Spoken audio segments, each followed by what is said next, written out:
ಸನ್ಮಾನ್ಯ ಅಧ್ಯಕ್ಷರೇ, ತಾವು ತಂದಿರತಕ್ಕಂಥ ಈ ಸಂತಾಪ ಸೂಚನೆಗೆ ನನ್ನ ಬೆಂಬಲವನ್ನು, ನನ್ನ ಧ್ವನಿಯನ್ನು ಸೇರಿಸ್ತಾ ಇದ್ದೀನಿ. ಸನ್ಮಾನ್ಯ ಅಧ್ಯಕ್ಷರೇ, ರಾಜ ವೆಂಕಟಪ್ಪ ನಾಯಕ್ ಅವರು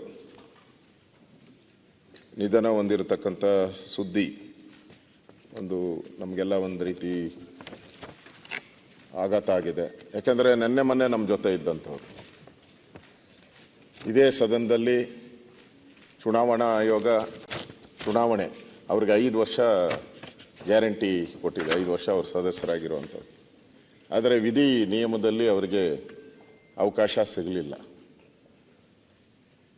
ನಾವು ಏನೇ ಪ್ರಯತ್ನ ಮಾಡಿದ್ರೂ ಕೂಡ ಭಗವಂತ ಒಬ್ಬ ಇದ್ದಾನೆ, ತಾವು ಕೂಡ ಅದನ್ನೇ ಹೇಳಿದ್ರಿ, ಭಗವಂತ ಒಬ್ಬ ಇದ್ದಾನೆ, ಅವಕಾಶ ಕೊಡೋನು ಅವರು. ಆದರೆ ನಾವಿದ್ದಾಗ ನಾವೇನು ಒಳ್ಳೆ ಕೆಲಸ ಮಾಡ್ತೀರಿ ಅದು ಮಾತ್ರ ನಮ್ಮ ಹಿಂದೆ ಬರೋವಂಥದ್ದು. ಆದರೆ ರಾಜ ವೆಂಕಟಪ್ಪ ನಾಯಕ್ ಅವರು ಭಾಳ ಸರಳ ಸಜ್ಜನಿಕೆಯವರು. ಯಾವುದೇ ಕಾಂಟ್ರವರ್ಸಿಗೆ ನಾನು ನೋಡ್ದಂಗೆ ಯಾವುದೇ ಗಡಿಬಿಡಿ, ಯಾವುದೇ ಕಾಂಟ್ರವರ್ಸಿಗೆಲ್ಲೂ ಯಾವುದು ಕಾಣಿಸೇ ಇಲ್ಲ ಎಂದೂ ಕೂಡ. ಅವರಾಯಿತು, ಅವ್ರ ಕೆಲಸ ಆಯಿತು, ಅವ್ರ ಕ್ಷೇತ್ರ ಆಯಿತು. ಯಾವುದೇ ಗೊಂದಲ ಗೋಜಲಿಗೆ ಏನು ಹೋಗದೆ ವಿಧಾನಸಭೆ ಒಳಗಡೆ ಬರೋರು, ಹಾಗೆ ಹೋಗೋರು. ಆ ರೀತಿ ಒಂದು ಸೌಜನ್ಯ, ಒಂದು ಗೌರವವನ್ನು ಕೊಡ್ತಕ್ಕಂಥ ಒಬ್ಬ ವ್ಯಕ್ತಿತ್ವ ಇರ್ತಕ್ಕಂಥವರು, ಒಂದು ರಾಜ ಮನೆತನದಿಂದ ಬಂದಂಥವ್ರು. ಮುಖ್ಯಮಂತ್ರಿಗಳು ಹೇಳಿದ್ರು, ಅವರ ತಮ್ಮವರು ಕೂಡ ಲೋಕಸಭಾ ಸದಸ್ಯರಾಗಿದ್ದರು. ಇಡೀ ಕುಟುಂಬ ಒಂದು ರಾಜ ಮನೆತನದಲ್ಲಿದ್ದರೂ ಕೂಡ ಒಂದು ಸ್ವಾತಂತ್ರ್ಯದ ಹೋರಾಟದಲ್ಲಿ ಅವರ ತಾತ ಅವರೇನು ಪಾಲ್ಗೊಂಡಿದ್ದರು. ಅದಾದಮೇಲೆ ಇವರು ಕೂಡ ರಾಜಕೀಯ ರಂಗದಲ್ಲಿ ಇಡೀ ಕುಟುಂಬ ಇದ್ದು ಜನಸೇವೆಯಲ್ಲಿ ತೊಡಗಿದ್ರು. 4 ಬಾರಿ ವಿಧಾನಸಭಾ ಸದಸ್ಯರಾಗಿ ಕೆಲಸ ಮಾಡಿದ್ದಾರೆ. ಸೊ ಇವತ್ತು ಅವರ ಸರಳ ಸಜ್ಜನಿಕೆ, ಇವರು ಎಲ್ಲರಿಗೂ ಕೂಡ ಶಾಸಕರಾಗಿ ನಾವೆಲ್ಲ ಇಲ್ಲಿ ಕೆಲಸ ಮಾಡ್ತೀರಿ.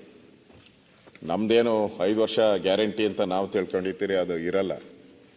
ಭಗವಂತನ ಇಚ್ಛೆ ಏನಿರ್ತದೋ ಅದೇ ನಡೆಯೋದು. ಅದರ ಮಧ್ಯೆ ನಾವೇನು ಒಳ್ಳೆ ಕೆಲಸ ಮಾಡ್ತೀರಿ ಅದು ಮಾತ್ರ ನಮ್ಮ ಜೀವನದಲ್ಲಿ ಉಳಿಯುವಂಥದ್ದು.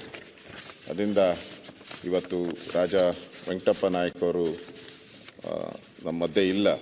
ಅವರ ಕುಟುಂಬ, ಅವರ ಬಂಧುಗಳು, ಅವರ ಅಭಿಮಾನಿಗಳ ಏನು ದುಃಖ ಸಾಗರದಲ್ಲಿದ್ದಾರೆ, ಅವರೆಲ್ಲರಿಗೂ ನಾನು ಕೂಡ ಅವ್ರ ಜೊತೆ ಸಂತಾಪ ವ್ಯಕ್ತ ಮಾಡಿ, ತಾವು ತಂದಿರ್ತಕ್ಕಂಥ ಏನು ಈ ಒಂದು ಸಂತಾಪ ಸೂಚನೆಗೆ ನನ್ನ ಬೆಂಬಲವನ್ನು ಕೋರ್ತಾ ಇದ್ದೀನಿ ಅಧ್ಯಕ್ಷರು.